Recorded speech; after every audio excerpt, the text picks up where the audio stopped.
there, ladies and gentlemen, welcome back to the channel. Today we're going to be talking about one of the most arguably important elements when it comes to victory in Hearts of Iron 4, aircraft and air warfare. So, in Hearts of Iron 4 we all know there are many different ways of combat. There's combat on the ground, there's combat in the sea, but one of the most important elements arguably, also like all the meta players would say this, the most important element when it comes to winning is the air force. So, in Hearts of Iron 4, as you can see, I have booted up the air screen in front of you all, so you can just, understand it while I talk about it. In Hearts of Iron 4, there are 7 different classes of aircraft. You have the close air support, the fighter, the naval bomber, the heavy fighter, the tactical bomber, the strategic bomber, and finally we've got the scout planes, which is newly added. Alright, let's start talking about it. So we're going to start off with the main element of the Air Force, which is the fighter planes. The fighter planes is what you actually use to gain the air supremacy, gain the fight on your side. The main element that would get you up in the air, like give the first operation, wipe out the enemy planes, and it would be much easier for other types of planes to continue their operations. Next up, we've got the close air support. The close air support is pretty much the support planes. So during World War II, the planes not only fought in the air, but also they assisted in ground warfare. And the most important planes to do this job in Hearts of Iron 4 is the close air support planes. Next up, we've got the naval bombers. The naval bombers, as it writes here, are able to perform attacks against enemy ships. You just send them out into the sea and they start bombing the enemy ships.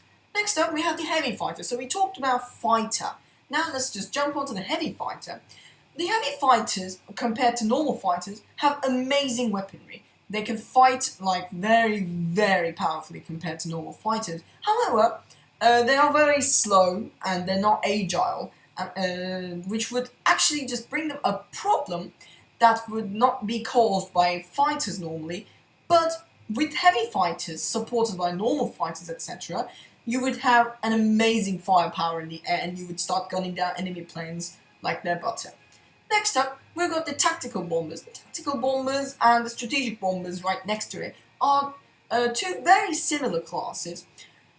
The tactical bombers, as we talked about, are like pretty much close air support, but they, at the same time, they can bomb the buildings as well. So they are like, as it says here, small, fast bombers. Like, they can fight at the same time, bomb enemy buildings, take out ground troops of the other side, help the ground troops, etc. And they would just do the two jobs, just with less efficiency. Like, let's say, if you try to use like tactical bombers instead of CAS, you would get less ground support. Or you would try to use tactical bombers instead of strategic bombers, you would get less ground attacks. So it's just pretty much a balanced class between close air support and strategic bombers. Next up, we've got the strategic bomber, attacks enemy buildings, infrastructure, starving them of precious industry, as it talks about here. Well, strategic bombers do just as presented. They just go, bomb all the strategic points that they can, and take out enemy buildings. And it's just like making very easy the war for you. Next up, we've got the scout planes, which are newly added. So, as you all know, in Hearts of Iron 4, we now have the agency page, and you can use your agency page to send agents around the world, trying to gain information about your country and the other ones, so that would benefit you, right? But now, also at the same time, you can use scout planes to detect enemy troops on the ground. Let's say, right now, it's showing that we are at war with Poland. Let's say we sent the scout planes over to Western Poland. Maybe it would show us the garrison units that are on Lodz, Radom, or Warsaw. That would be, easier for us to fight. If I pronounced that wrong, I'm very sorry for the Polish audience. Anyways, so these are all the plane classes that we're going to be talking about. And let's just try to see them in combat. But before that, we're also going to look at their productions. Well, fighters are the most basic planes, and they're just easy to produce, the easiest to produce, most possibly. They take less factories to produce, they are the most agile, they have smaller range, but they also have guns to attack, and they have amazing maximum speed compared to other ones. And they're very easy to produce compared to close air support or At this stage, it's just like, pretty much equal, but some of the planes are just very difficult to produce, such as the strategic bombers or the tactical bombers. They're just much difficult to produce compared to fighters and close air support. Anyways, like just like tanks, just like we talked about in tanks, once you upgrade your aircraft, you get a upgrade on most things, but at the same time, it would give a requirement of more, let's say, resource usage in order to produce the planes. Also, the production cost also goes up. There's also this fact, let's just not forget about it. Fighters, as we said, they're agile, they're quick, they use less fuel, they have a little production cost, and they have high reliability. Next up, we're looking at the close air support planes. The close air support planes we talked about aid the ground, and at the same time, they are pretty much close to the normal fighter production cost, but they are very important to produce. Naval bombers, as you can see, they are a bit more expensive to produce, but they are just very overpowered ever since the release of Hearts of Iron 4, of which Paradox hasn't changed anything about it. Naval aviation and naval warfare is like very supported by the naval bombers, which are like very worth the price of producing them. Next up, we've got the heavy fighters, which, as you can see, are much difficult compared to the production of the normal fighters. And then they have a longer range, as you can see, compared to the normal fighters. It's 1,000 kilometers to 1,300 kilometers. They have more air attack than normal fighters, but they have less agility and less maximum speed compared to like what they actually must be doing. Next up, we've got the tactical bombers. We're going to be talking about them, so you can use them for close air support, strategic bombing, naval strike, and port strike. Like, they're pretty much usable everywhere. Meanwhile, you can only use the strategic bombers to bomb the buildings down into the ground. And they're just very difficult to produce. And finally, we've got the scout planes, easy to produce, easy to use, and like, they're just not really worth the price, let me say. Like, opening up a different production slot for these planes and just trying to produce them just to learn where your enemy's troops are, it's just not very, like, easy. Anyways, and it's like early in the game, and I wanted to show you the effects, like most possibly, because after some time the AI just become very good with the planes. And to talk about it, like if you're in an online game, like me and my friends, we have a lot of online games together, and like I remember scenarios where the UK player would have like 15,000 planes, or the German player would have 20,000 planes. Like during the normal game, right? You would just give many planes. But fighting against the AI just don't need that much, alright? Alright, let's just start to see the effects, alright? We're going to start off with the fighters. We have 800 fighters. We're just going to send them over to Western Poland. We're going to choose their missions, alright? Air supremacy is important if you're going to try to do power drops, engage the enemy fighters, and then we have interception. Like, let's say the AI is trying to attack you with their close air support planes. You just put your fighter planes in the same region and turn on interception, so they try to intercept and kill the enemy planes so that they cannot continue doing their mission. We're going to send them on to Western Poland. And then you just decrease the speed and turn up the time. Here we go. So, as you can see right now, that the Polish are not like raising any planes, so this is why we are at complete air supremacy, right? So there's no problem trying to do like missions, but as you can see, they have a small factor of anti-air guns from Poland. As you can see, the anti-air guns are not very like useful against fighters, but if your enemy has bombers, then it's just very important to use anti-air guns, and it is a very big meta. Not going to lie. Next up, we're going to check out all these. So right now, as these menus see, we have 800 active fighters, 800 from our country, 0 active support planes, 0 active bombers, and 2 active anti-air guns. But as we have 2, they have 2, it's pretty much equalized, and then we just don't use any supremacy to be counted. So we have a lot of air detection.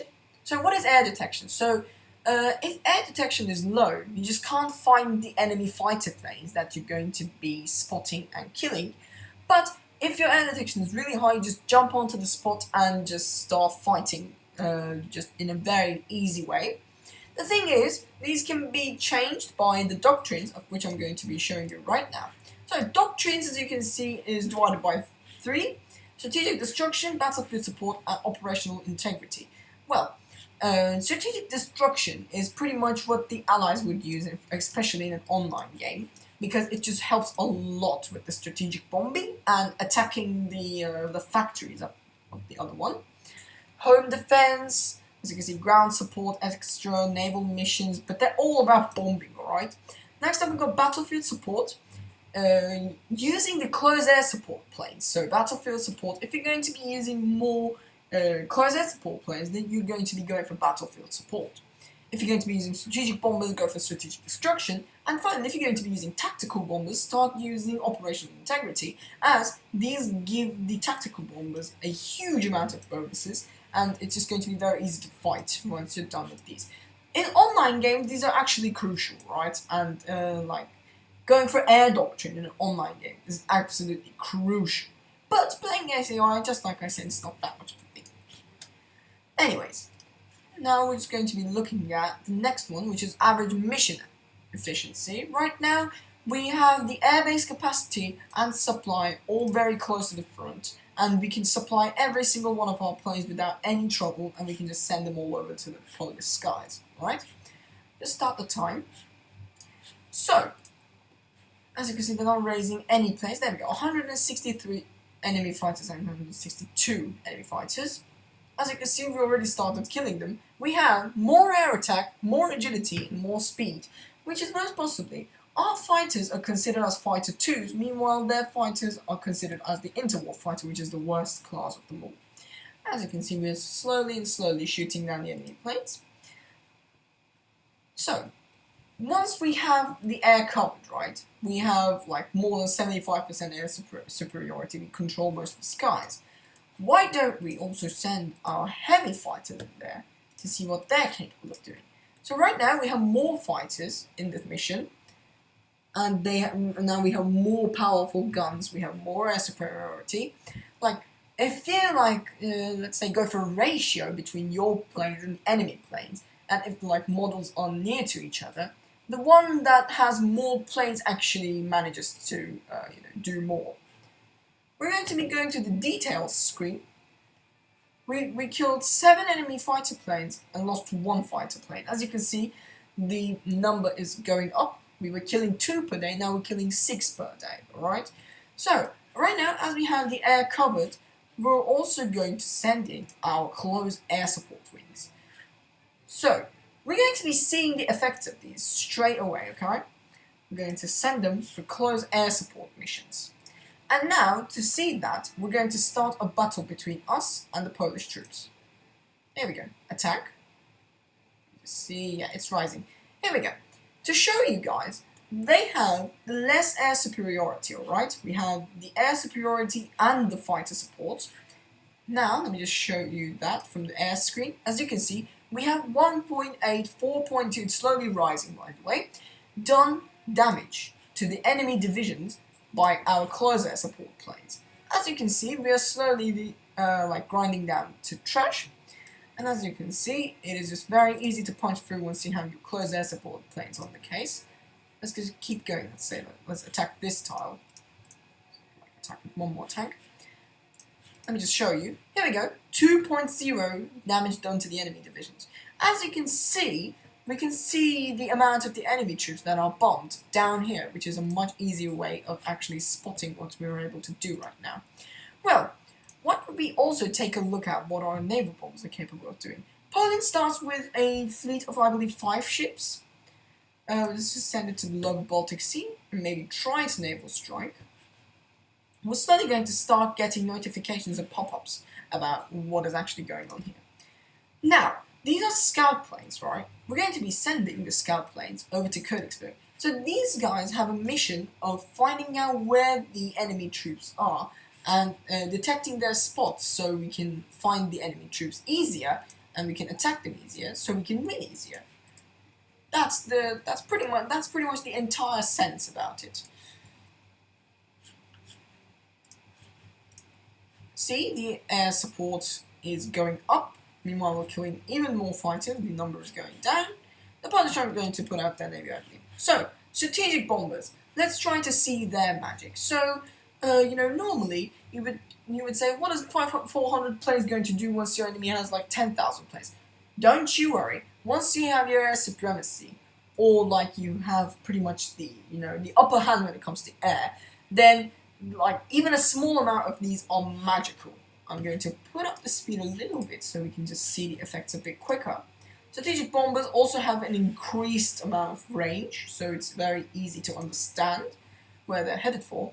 We're slowly starting to bomb their buildings. As you can see, they have no anti-air guns. We're slowly bombing their buildings. The strategic bombers work their magic a bit slowly, but once they do, it's just amazing.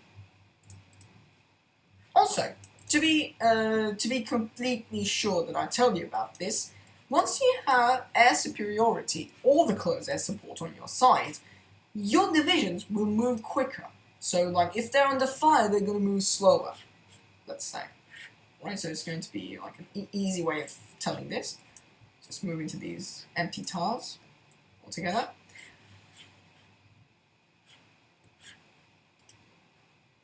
Why don't we go on with a different plane now?